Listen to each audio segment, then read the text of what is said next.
we'll get into this last section. I don't want to breeze through it too fast, but we found with our workshops that we packed a bit too much material in for the time we have to cover. So in that tree inventory talk that I did already, we had a whole tree ID portion of that. We threw that out. It takes too much time to cover that comprehensively and well, and so we're picking and choosing a little bit. We bit off a bit more than we can chew with the agenda. So planting with a purpose. We did a little bit of inventory work in Omaha to help them get their heads wrapped around growth factors for trees and streets. I didn't talk about it in the inventory portion, but when we're inventorying trees in parks and we're doing the environmental benefits reports, we take out the benefits for stormwater and the benefits for energy savings from park trees. Why? Because they're not shading any buildings, they're in a park, and they're probably not capturing any stormwater that the extensive green space isn't getting already anyways. So the take home there is that for environmental benefits, street trees is where it's at. That's where we need canopy in order to get a lot of the air quality benefits, the stormwater benefits, shading impervious surfaces. As Mark was mentioning earlier, tree canopy extends the life of asphalt by up to 10% with its shade. Direct sunlight actually breaks down the aggregates in asphalt and shortens its lifespan. And so while we usually associate trees with being detrimental to concrete, particularly when they're sited too close to it, asphalt is actually something that benefits from some tree canopy. So we really like to emphasize street trees in terms of the environmental benefits they provide. We need trees in parks for a lot of other non-environmental reasons, but in terms of maximizing the environmental benefits in large metro areas, it's really tough for street trees. It's easy to get trees to grow in parks for the most part, as long as you can get some water to them to get them established. So what I'm going to do is go through oh man, these pictures are just not translating well. I've got 5 sites that we did. So in this inventory, rather than being extensive and inventorying as many trees as we could, we were very intensive and we collected a lot of data about every tree. We went to 5 sites to intensively inventory and compare really successful and really unsuccessful street tree plantings to identify what factors were at play. So I'm leery of even asking you guys to describe this scenario right here with the scene not very easy to see, but we have I'll do it anyways. Somebody shout out some observations about this first site that we have here for trees. No mulch. What else? Stump sprouts, right? Soil volume. Very little. Very little soil volume? It's an 18-foot wide median. There's a lot of soil volume in this case. So there's a lot of good and bad attributes going on. What kind of tree species are we looking at? Just give a guess. It may be hard to tell. Yeah, hackberry. Tough tree, right? Why is it not doing well? A lot of reasons. We got the dieback, we got the stump sprouts. Site number 2, we're going to revisit all these again. Site number 2 here, how are the trees looking? Better, right? Honey locust in this case, I'll give you that. You're not going to probably be able to tell from the photo. What is and isn't at play in this scenario? Mulch. No, that's up for debate for sure. No turf grass, which means no mowing equipment to worry about. We'll discuss some more of those. Site number 3, lower traffic area, kind of boulevard, park setting, right? Any other observations here while we're just getting into it early on? Yeah, great. Good observation. Which can have some benefits and some challenges when we're planting new stuff, right? Site number 4 is more of kind of a downtown setting. This is all irrigated turf, newly planted trees. Site number 5 is downtown. So there were a lot of pros and cons with each of these sites, and we went into what was going on in each of them. And in the inventory, like we mentioned earlier, we're not only doing species, diameter of the trunk, and the condition of the tree, but we're looking at a lot of other things, the context that's at play in each of these sites. Let me see how okay, so 144th Street, this first site, we had lots of soil volume. We had an 18-foot wide median, plenty of room for those trees to root out and grow. The downside is it's going to be a long time before they cast any canopy over the street itself when you have that big of a median. The downside of having a median that large is that you have a lot of room for big mowing equipment pulled behind a tractor, sneaking on either side. Again, I apologize for the photos, but you can sort of make out the remnants of the tire ruts where that tractor just barely squeezed by without nicking the tree, and has done it in the past, as you can see from the mower blight damage at the base there. We had a pH of 8.8 in this median, and that's disgusting for trees to try to grow in, right? Why is it so high? Why is it so high? Yeah. Anybody else want to guess or tell or give a couple factors? I'm hearing a lot. Yeah, de-icing salts, compaction, the chronic compaction from the turf grass, as well as the fact that, I mean, by definition, street trees are planted in compacted soil. You need compacted soil to lay the concrete down in the first place. And so what we're trying to find out is which of these factors are more strongly associated with poor conditions so that those can be ones that the city hones in on more. Not a bad species choice, right? Hackberry, tough tree that should be able to thrive in a situation like this. These trees are 20 years old and 3-inch caliper. They're hanging on by a thread. They're surviving in little else. And when you go back and you look at it from the sky, you can see the 1, 2, 3 and a space, 1, 2, 3 and a space. And from that, you can extrapolate how many of those trees aren't even there anymore. So our inventory didn't even include all the trees that had died over those 20 years that weren't there anymore. Mower blight, over half of the trees had significant damage to the base of the trees from the management strategy on this site. Soil volume's good. Salt levels weren't awful, but they weren't great either. You know, again, by virtue of the size of the median, you are going to have those de-icing salts spread out over a larger volume and maybe mitigated a little bit. Pretty high compaction levels, low soil fertility. We'll see those soil tests in a little bit. Is there a way you can measure the compaction in a quantitative way? Yeah, and I've got it out in the truck. I'll bring it in over lunch. It's called I think it's called a soil tensiometer, and it's basically just a soil probe that's got a PSI gauge on the handle. So it's measuring how hard you're pushing against the soil. It's also, the probe is also graduated in 3-inch increments. So you can, what we did is we specified a PSI of 200, if I remember right, and we said, how deep do we get before we're pushing 200 PSI against the soil? And then we can do that at regular intervals and sort of get a sense of how compacted the soil is. It's a really neat tool. On East Campus, when I first got the thing, we took it outside. We put it in the turf grass right outside of Keim Hall and went about 4 inches into the soil before we hit that 200 PSI. And then I went 3 feet away into the mulched bed along the foundation and sunk that thing to the hilt.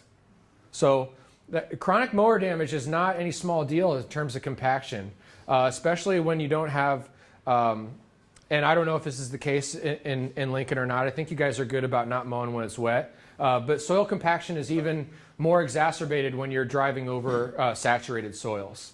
And 80% of that compaction is done on the very first pass of that equipment. So what's a good rule of thumb in terms of this tensiometer that you would want?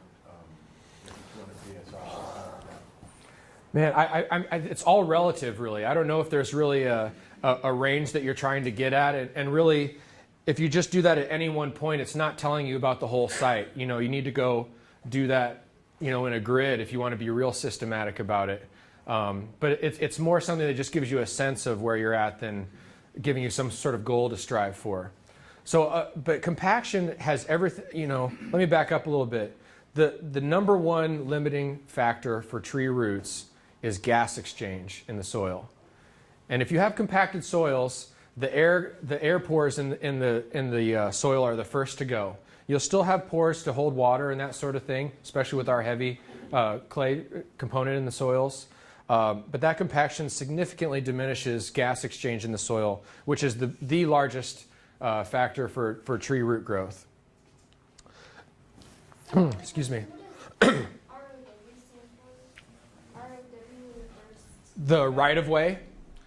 So we all in this study we also differentiated between this exterior right of way, which was in 144th Street there was a right of way 50 foot from the curb on the other side of the street, which is unique. There's not a lot of right of ways that extend that far out before you hit backyards of somebody's house, and so we wanted to be able to tease out the data on those trees that weren't just right on the shoulder of the street, but further removed. Still in the right of way, but and we set that at anything over 30 foot from the curb of the street, and not in the median, and 30 foot away. Thank you. So when we go to Dodge Street, this is a planting that's less than half as old, but again, honey locust, another good tough species to use in a site like that. But the trees have been planted in amended soils. With an irrigation component, a mulch component, and in association with perennials instead of turf grass. And so we got a lot of things at play that's getting us back to what we're trying to, later on Justin's going to be talking about this nuance between environmentally adapted trees and tree adapted environments. And we need to be working on both those fronts. Trees grow in where? One word. Forests, mostly. And so when we take them out of the forest and plant them in the city, we need to pick species that are adapted to that, but we also need to adapt the site for the trees as well and not just expect it all to be happening on the tree side of things. So I wanted to go back to this one because I want you to note there were no excellent trees found in this right-of-way. Plenty that were in that poor category. And then we get to Dodge Street and we have trees doing much better. Now, excellent. Again, I don't know if that's a real good component. That may be a little bit exaggerated, but every tree that we saw in here was doing very well, and it was hard to call it anything less than good because of all these different factors at play. The species was good, mulch in association with the perennials, compost amended soils. All these things were helping the tree establish and do better instead of just survive. But the vehicular traffic is even greater here than the first site. More air pollution, all those sort of things. But we don't have any chronic mower damage going on, and some of those other factors. Happy Hollow Boulevard we didn't classify as typical or alternative. We called it kind of a legacy sort of site. And what we mean by that is just that we have a park setting with existing canopy, as was mentioned earlier, and that has a lot of benefits for planting new trees down the road. But again, I apologize for the photos and all that, but we do not have a presence of mulch anywhere for these trees either, and we see the mower blight numbers because of that. We didn't have a whole lot of deep planting in this case, partially because most of the canopy is older, had been planted a long time ago, and the newer plantings that were going in were mostly done by volunteers. So rather than landscapers that are in a production environment, billable hours, get it in, and move on to the next job. These were volunteers that had taken the time to do things slowly and carefully and with intention. And they had some emotional investment in those trees in a lot of cases as well. So they were getting that aftercare that's so difficult to get for trees sometimes. So we have age and species diversity. I hit on that earlier on. Good soil organic matter is a part of town that was established before. We like to scrape everything up and sell it to someone else and then spread the bee horizon from the basements all over the front yard. 51 trees in excellent condition in this case. What is deep planting? That means no visible root flare. So we didn't differentiate, we did not take the time to find out how deeply planted each tree was. We just looked for a visible root flare, and if we didn't find it, it was deeply planted. That's a negative, I presume? Yeah. When a tree germinates in the forest or is growing in a native context, you have a flare to the roots where the trunk transitions into the root system. That should be visible for the tree to be at the appropriate depth. And that all plays into the gas exchange. The tree's planted too deep. It's in a horizon of the soil that doesn't have, you're further from the surface where that gas exchange takes place. pH was good, compaction was good, soil organic matter, all that, because these are fairly undisturbed soils. Riverfront Drive is down on the levee behind the Quest Center. This was kind of an unfair comparison because these trees were all pounded with hail, just like the downtown EAB investigation I mentioned earlier, where we were having a hard time finding those little bark splits. So it's hard to tease out how much of this condition that occurred here was directly related to that hail damage of brand new trees. That's really tough on new thin barked trees. So it can't be understated how important of a role that played in the really poor condition of the trees in this site. 70% of these trees had no visible root flare. Gross. Nearly 40% mower blight. Again, the trees have a little bit of an attempt at a mulch ring, but still a real close proximity to the turf grass, giving the potential for that chronic damage from mowing contractors. Oaks were doing great. Lindens, stuff like that, all doing not so great. And again, we didn't have a lot of age diversity, but that's no fault of the site. It's a newer site. So, and then downtown, the Omaha Downtown Improvement District is, they really regrouped about 5-10 years ago and wanted to rethink tree planting in downtown. And I think I have a good slide here in a minute showing the difference, but they're spending 10 times the money on site prep as they are on trees themselves. Because in a downtown area like this, you only have so many places to plant trees in the first place. So you better make damn sure you're making the best use of each planting site that you have available so that you can maximize all the benefits, not only the environmental benefits I've spoken on already, but the 10 to 15% more dollars people spend in commercial districts with established canopies. The 15 to 20% more time they spend there. Just the subconscious feel of a place that has established canopy in a business district is far superior to a denuded. I mean, you can go to lots of small communities with those downtown areas that are either non-existent or on their way out, and there's no canopy anywhere. It's not always a direct correlation. There's plenty of other factors at play, but there's plenty of research to back up the aesthetic benefits and how that translates to economic benefits. In a situation like that where it's surrounded by concrete, is artificial watering necessary? It's really important, and it doesn't have to be permanent irrigation, as we'll see in just a minute. In this case, they're committing the money to having those trees hand watered by truck rather than stubbing in permanent irrigation. I like to differentiate between establishment care and maintenance, because trees need a little bit of TLC on the front end, but you shouldn't have to water them forever.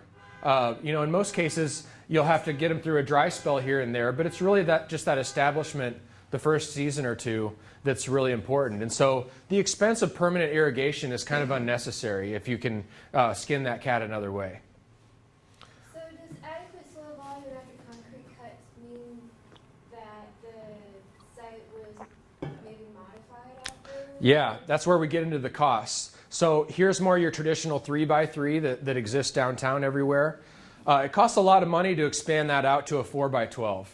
And that's where all that extra cost comes in. Not only doing the concrete cuts to expand soil volume, but amending that soil, addressing the compaction and the fertility and the pH and all that. And so all that work on the front end is going to pay dividends as those trees establish over time.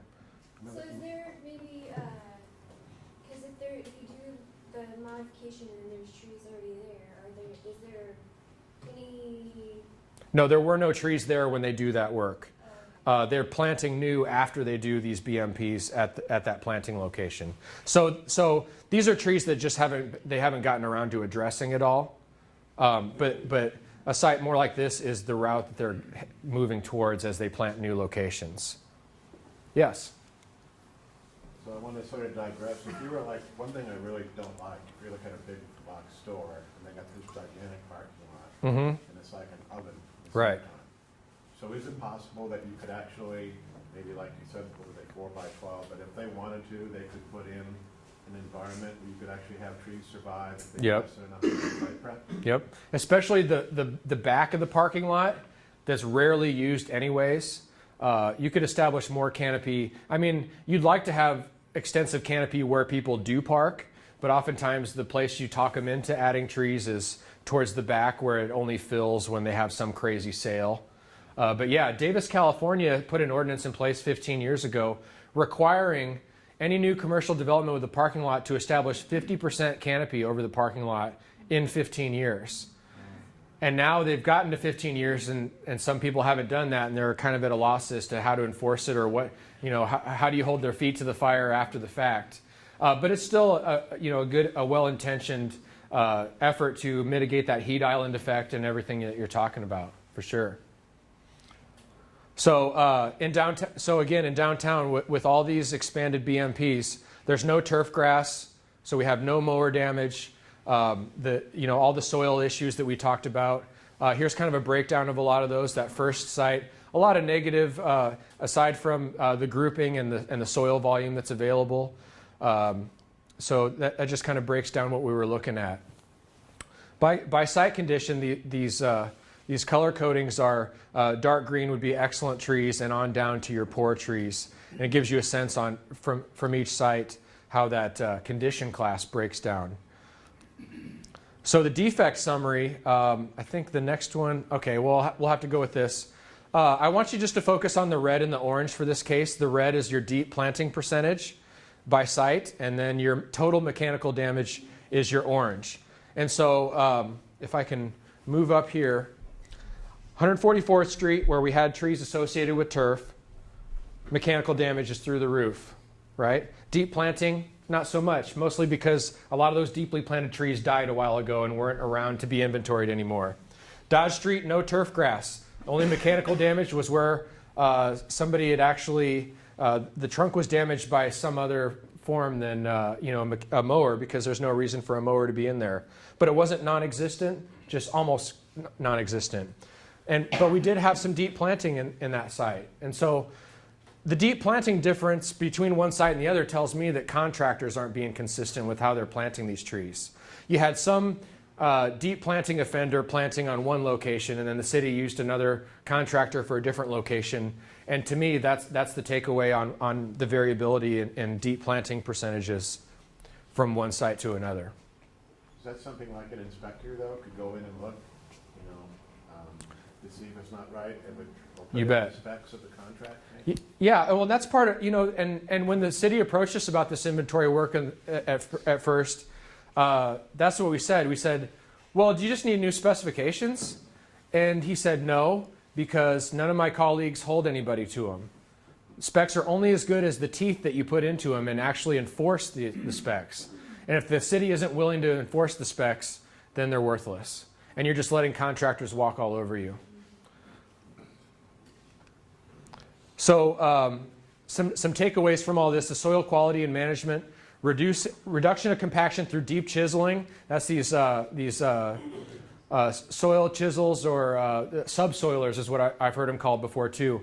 They're 2-3 foot long tines that you can pull through the soil with a tractor after all the infrastructure is in place before you plant, to break up that plow pan layer, that compaction that's been put in place for the concrete to be installed.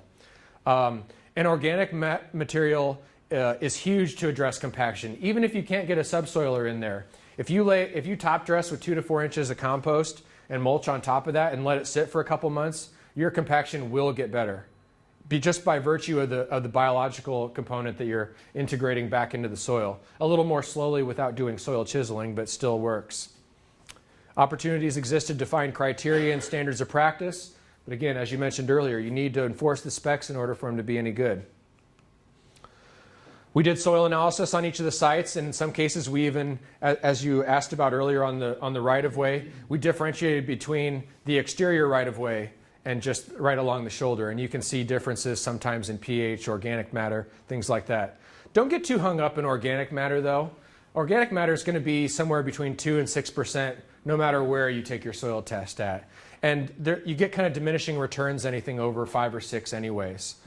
So it's important, but it's not so much about organic matter as it is about the biological life in the soil that's being supported by the organic matter. But there's, where is it at now? Sodium levels, you can see those all over the place depending on what kind of de-icing salts might be being used in that part of town.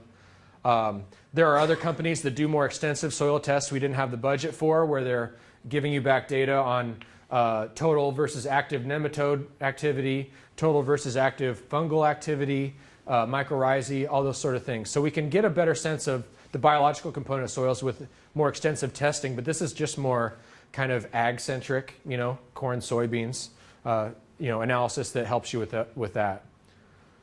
So to go back and compare those first two sites on the conditions, you see we have, dead trees. There were a few in both sites, but we had a lot of poor trees on, fair trees on Dodge, a lot of poor trees on 144th. And you can see how these factors are shaping the success or lack thereof for those trees. This speaks to your point about the specs earlier. You can have the most technical, amazing specs in the world, but you have to hold your contractors to it. You have to send trees back. Sometimes specifications will require that if I'm ordering 50 trees from you, you're sending me 52, and I'm gonna tear into them and see what the root system looks like. And if I don't like those two, you're getting the other 50 back. It's tough, and when the city's in a low bid sort of legal situation, it gets even harder. So we're trying to narrow down what are those factors really worth going for, where you get the biggest bang for your buck. This is a slide of Eric's that I like to use all the time. A planting in a community. City Parks came through with the backhoe to do the lion's share of the digging, which is a great thing. I don't have any problem with that in and of itself. The backhoe did an 18-inch hole for a 15-inch pot. Inside the 15-inch pot is a 12-inch root ball. Inside the root ball is a root flare that's only about 3, 4, 5 inches above the top of the bottom of the pot. So you're already planting a foot deep if you're not thinking about this planting at all. Okay, and this may be exaggerated, but it's not uncommon. So I mentioned this already. The deep planting discrepancies to me speak a lot to whatever contractor installed on each of these sites. There's a lot of different speculation on why trees are planted deeply. It takes more time to dig. If you're in a production environment, why are you taking unnecessary amounts of time to dig deeper than you need to and kill the trees anyways? So watering, drip irrigation's nice. Like I mentioned earlier, you don't necessarily need permanent irrigation stubbed in if you can figure out how to get water put on those trees without putting in that sort of infrastructure. The trial plantings that are getting installed in response to all this work, one of the things that they bid for the city was, you're all probably familiar with these 200-gallon palletized tanks with the cage around them. They're usually like kind of clearish white. They got a tap on them. What we want to try doing is having a modular system where you have a tank that can be filled with a water truck. It's got a solar-powered pump on it that feeds drip that goes along the median. So you can establish water those trees for a season or two and then pick up that whole system and move it to where you got new trees to establish down the road. And you're not wasting money on irrigation that's in that median and not necessary any longer. So we'll see if they bite on that. I really hope they do. Otherwise, you can go with gator bags and stuff like that. You've seen City of Lincoln has done pretty well with that. It's easy to criticize those for not being used. They only stay full for a couple hours after they're filled. So they pretty much look empty all the time because it's such a small window. But they still have a couple emitters on the bottom that slowly release that 20, 25 gallons over a couple hours and give you a better watering than a water truck just dumping water on real quickly and moving on to the next tree. And when all else fails, you can put a barrel by the base of the tree, drill a hole or two on the side towards the bottom, fill that with water and walk away to make your time go a little faster. But this just not cutting it for me. If you want to get way out of the box, actually start managing rainwater and directing it towards material that you need to water. It takes a little know-how and grade and fine-tuning the grade that you have. But you can still direct water away from your house efficiently and do it in pathways that benefit your plant material by, again, fine-tuning the grade that you have, allowing for water to continue to drain out. You don't want this tree sitting in a miniature pond. You want room for that water to continue to move away, but hold some of it on site and saturate that soil as it moves across your property. Cultural impacts, again, I'm preaching to the choir here. Mowers and that equipment, we have to keep them away from the tree plantings. The trial planting specs, the designs that are getting implemented The trees are grouped anywhere from 4 to 6 trees per group. There is an intentional 5-foot wide strip of concrete that connects the turf space from one planting site to another. So there's a defined area for the mowing contractor to move from one turf space to another, so they're not chronically compacting the site that the trees are growing in, or dinging up the base of the tree. And same goes for the herbicides and all that. So this is the enemy. This is what we're trying to prevent from happening. This will not heal. This is permanent. And so then back to your question on the right-of-way, we looked at condition and defects in the median, in the right-of-way, and in the exterior right-of-way. And we found an association with mechanical damage in the exterior right-of-way because you had established turf out there and a higher correlation between the trees and the turf and that interface. In the median, it was less likely to be the case, but a few trends there. Mechanical damage. Ground cover requirements, mulching, and soil amendments are key to all of this. Long-term improvements can be achieved with the soil quality and water availability. You know, addressing soil issues is always way easier, obviously, before you've even planted the trees. In Ohio, one of my counterparts, what he'll do in the summertime is, that's when he does soil amendments. He'll put 4 inches of compost on top of the soil, run the chisel through it, and that does whatever little compact or incorporation it can, and then put mulch on top of that.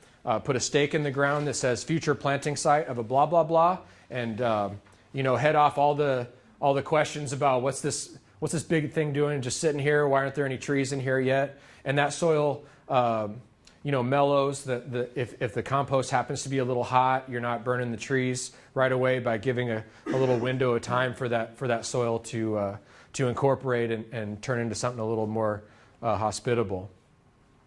Staking, I don't know. Do we stake trees? Yes. We do, probably more than we need to, but we are in the Great Plains. We do have a lot of wind issues, so there is that. I would maintain that in most cases, if you have to stake a tree, you have an imbalanced root system. That root to shoot ratio is not where it needs to be, or you don't have the trunk taper that you need, or a combination of those things. So we need to work out, again, back to the public awareness we all need to be doing. We need to get people out of being impressed by that 5-gallon tree that's 12 foot tall, languishing on the asphalt in September in front of a big box store for $30. That's not a good deal. It's just not. You need a tree to last 50, 60, 80, 100 years, and that tree will not do that. So we need to be buying roots, not trees. So this speaks to the compaction. This is Kim Coder's graph showing, kind of an undisturbed virgin forest soil. Half of the volume of all that is just air and water in the forest. And then when you go and you get things sited for concrete, you've squished the soil air volume down to a fraction and still maintain quite a bit of the water volume because those smaller micropores are harder to uncompact. But then this root study of uncompacted versus compacted soils and that penetration. Turf tree interface I talked about a bit.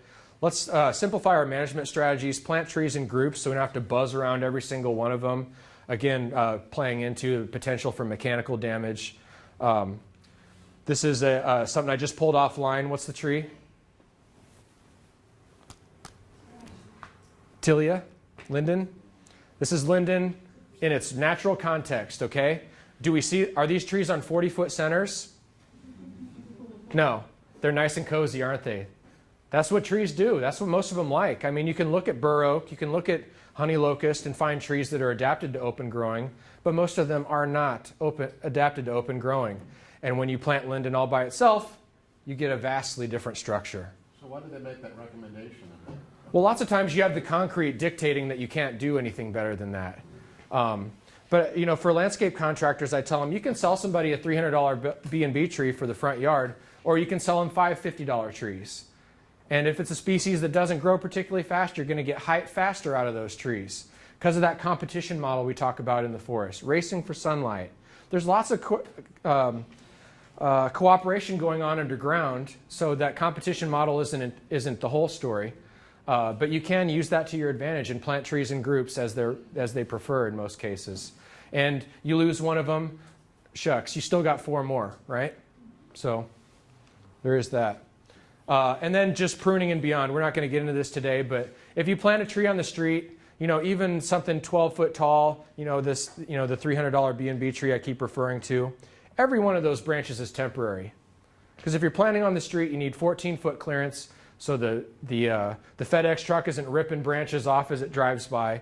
You need 8-foot clearance on the sidewalk side, and in most cases, they're just going to go ahead and make that even and do 14 foot on both sides.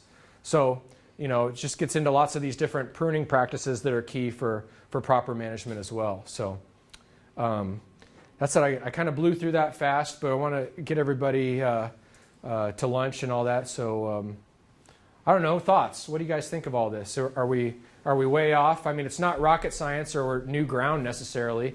We're just trying to hone in on how we do better by street trees because they're the most important ones from that environmental standpoint. You guys are hungry. That's what I'm hearing.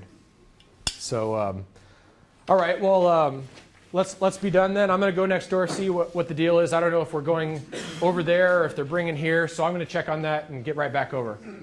Yes?